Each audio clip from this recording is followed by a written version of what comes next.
నమస్తే. Welcome to red TV. నేను Vamsi. Present మనం వచ్చేసి కషాయగూడలో ఉన్నాం. నిన్న జరిగిన హత్య అతి దారుణ కిరాతకమైన హత్య. నడి రోడ్డు పైన పట్టపగలు మనుషులు చూస్తుండగా జనాలు తిరుగుతున్న ప్రదేశంలో కూడా ధనుంజయ్ అనే వ్యక్తి అతి దారుణంగా శ్రీకాంత్‌ని పొడిచి అతి కిరాతకంగా చంపేశాడు. మరి ఈ సంఘటన ఎందుకు జరిగింది? ఏంటి అసలు? మరి ఒకసారి చూడొచ్చు, తన ఆఫీస్ దగ్గర ఉన్నాం మనం. ప్రెజెంట్ ఆఫీస్ ఒకసారి చూడొచ్చు. ఆఫీస్ నుంచి బయటకొచ్చిన శ్రీకాంత్‌ని ఇట్లా కొట్టుకుంటూ వాళ్ళు తాగున్నారు. ఇద్దరున్నట్టుగా చెప్తున్నారు. ఆ తాగున్న ప్రయత్నంలో ఈ మాట పెరిగి వాళ్ళిద్దరి మధ్యలో ఇట్లా కొట్టుకుంటూ అందరూ బయటికెళ్లారు. ఆ సమయంలో వచ్చిన తర్వాత శ్రీకాంత్ అందరూ వెళ్ళిపోయారని వచ్చిన తర్వాత శ్రీకాంత్ మీద అటాక్ చేయడం జరిగింది మరి. ఆ అటాక్ చేసినది కూడా ఈ గల్లీలోనే చాలా మంది తిరుగుతున్నారు. మనం వీడియోలో కూడా చూడొచ్చు ఒకసారి. తిరుగుతున్నప్పుడు కొంచెం ముందులో అక్కడ వరకు వెళ్ళిన తర్వాత మరి కత్తితో దాడి చేయడం మొదలుపెట్టాడు. తను చనిపోయిన తర్వాత కూడా వదిలేయకుండా, అంటే స్పృహ లేకుండా పడిపోయినా కూడా చాలా దారుణంగా నడి రోడ్డు మీద గొంతు కోయటానికి గూడా ఎనకాడలేదు. పక్కనున్న బండి మీద ఉన్న వ్యక్తి గూడా చెప్పడం జరుగుతుంది. ఆపురా, ఆపురా అన్నా గూడా ఆపట్లేదు. లాగుతున్నా ఆపట్లేదు. మరి తాగున్న మైకమా ఏంటి అసలు? ధనరాజ్ ఎందుకు చంపాల్సొచ్చింది? ఎందుకు అంత కోపం పెట్టుకొని, అంత కక్ష పెట్టుకొని అతి దారుణంగా, కిరాతకంగా చంపేశాడు?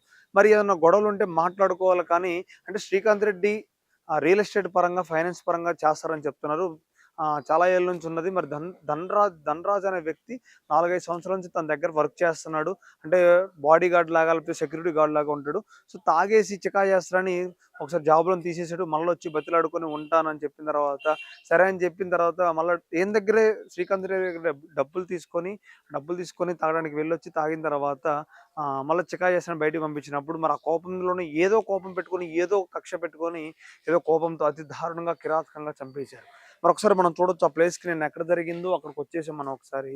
ఆ మనిషి కింద పడిపోయినా కూడా వదిలేయకుండా ఎంత దారుణంగా, కిరాతకంగా చంపేశాడో మనం చూడొచ్చు. ఆ విజువల్స్ కూడా చూస్తుండగానే ఆ మనిషి కింద స్పృహ లేకుండా అతి దారుణంగా పొడి చేసిన తర్వాత కూడా ఆ కత్తితో గొంతు కోసే ప్రయత్నం కూడా చేశాడు. మరి తాగున్న మైకంలోనే చేశాడా? ఎందుకు చేశాడు అనేది తెలియాలి బయటికి. సో పోలీసులు కూడా నిన్నే తనని పట్టుకున్నట్టుగా ఇంటరాగేషన్ చేస్తున్నట్టుగా తెలుస్తుంది. మరి ఎందుకు చంపేశాడు? మరి వీళ్ళిద్దరి మధ్యన ఏమైనా లావాదేవీలు ఉన్నాయన్నట్టుగా చాలా వ్యక్తులు చెప్తున్నారు. బట్ కానీ ఇక్కడున్న వాళ్ళు పనిచేసేవాళ్ళు, వాళ్ళ వర్కర్స్ ఏం చెప్తున్నారంటే వీళ్ళ దగ్గర అలాంటి ఫైనాన్షియల్ ఏం లేదు. అలాంటి ఇబ్బంది ఏం లేదు. కానీ తను తాగేస్తాడు, ఇబ్బంది పెడతారు ఆఫీస్ దగ్గరని తను తీసేయడం జరిగింది. అదే కక్షతో చంపేశారన్నట్టుగా చెప్తున్నారు. మరి ధనరాజ్ అనే వ్యక్తి 4 ఏళ్ల పాటు తన దగ్గర సెక్యూరిటీగా, బాడీగార్డ్‌గా పనిచేసిన వ్యక్తి మరి ఎందుకు శ్రీకాంత్ రెడ్డిని అతి దారుణంగా, కిరాతకంగా చంపేశాడు? మరి పోలీసులు ఎంక్వైరీలో తెలియాలి మనకి. మరి తర్వాత చూసుకుంటే మరి తను ఫైనాన్స్‌లో గాని, రియల్ ఎస్టేట్‌లో గాని ఆహ్, చేస్తున్నప్పుడు, వ్యాపారం చేసేటప్పుడు ఈ మధ్యలో కూడా ప్రతి విషయంలో కూడా ధనరాజు ఉండేవాడన్నట్టుగా చెప్తున్నారు. మరి ఈ విధంగా చూసుకుంటే తనకు మరి నిన్న జరిగిన దాంట్లో మరి చంపేసి కూడా ధైర్యంగా నుంచొని కత్తి మీద ఒక వీడియో కూడా చూడొచ్చు. రోడ్డు మీద కూర్చొని నేను కాదు ఇద్దరు కలిసి చంపేసినాం అని మాట్లాడుతున్నట్టుగా తెలుస్తుంది. మరి ఇంత ఫ్రీడమ్ అనేది ఎక్కడి నుంచొచ్చింది వాళ్ళకి? ఎవరిచ్చారు ఈ ధైర్యం అనేది తెలియాలి ఖచ్చితంగా. ఎందుకంటే మనం బతికేది ఏ సమాజంలో ఉన్నామన్నది కూడా గుర్తించాలి ఖచ్చితంగా. ఎందుకంటున్నానంటే రోడ్డు మీన చాలా మంది ఒకసారి మనం చూడొచ్చు. ఈ గల్లీ అంతా ఇల్లులు ఇవన్నీ ఉన్నాయి. ఏది నిర్మానుష్యమైన ప్లేస్ కూడా కాదు ఇదంతా. ఇల్లులు ఇవన్నీ జనాలు తిరుగుతూ ఉన్నారిక్కడ. మరి ఈ జనాలు తిరుగుతున్న కూడా కొంచెం కూడా భయపడకుండా అతి దారుణంగా, కిరాతకంగా చంపేయడం జరిగింది. మరి కేవలం వీళ్ళిద్దరి మధ్యనున్న లావాదేవీలా? లేకపోతే వేరే కక్షలేమన్నా ఉన్నాయా? చూడాలి ఒకసారి. ఒకసారి పూర్తి వివరాల్లోకెళ్దాం. ఒకసారి మనం పూర్తి డీటెయిల్స్ తీసుకుందాం. శ్రీకాంత్ రెడ్డి అనే వ్యక్తి ఎస్‌బీ కాలనీలో తనకి 45 సంవత్సరాలు, వాళ్ళ భార్య, ఇద్దరు పిల్లగాళ్ళు, ఒక అమ్మాయి, ఒక అబ్బాయి. అమ్మాయికి 6 సంవత్సరాలు, ఒక అబ్బాయికి 3 సంవత్సరాలు కూడా చెప్తున్నారు.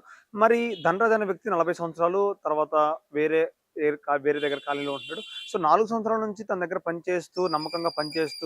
నమ్మకంగా పనిచేస్తూ లావాదేవీల దగ్గర విషయం రావడం అని చెప్తున్నారు. మరి చాలా విషయాలు వినిపిస్తున్నాయి. తన దగ్గర సెక్యూరిటీ గార్డ్ అంటున్నారు. తర్వాత లావాదేవీలుగా నమ్మకంగా పనిచేశారు. తర్వాత వీళ్ళిద్దరి మధ్య పరస్పరం గొడవలు అవ్వడం జరుగుతుంది ఈ మధ్య కాలంలో.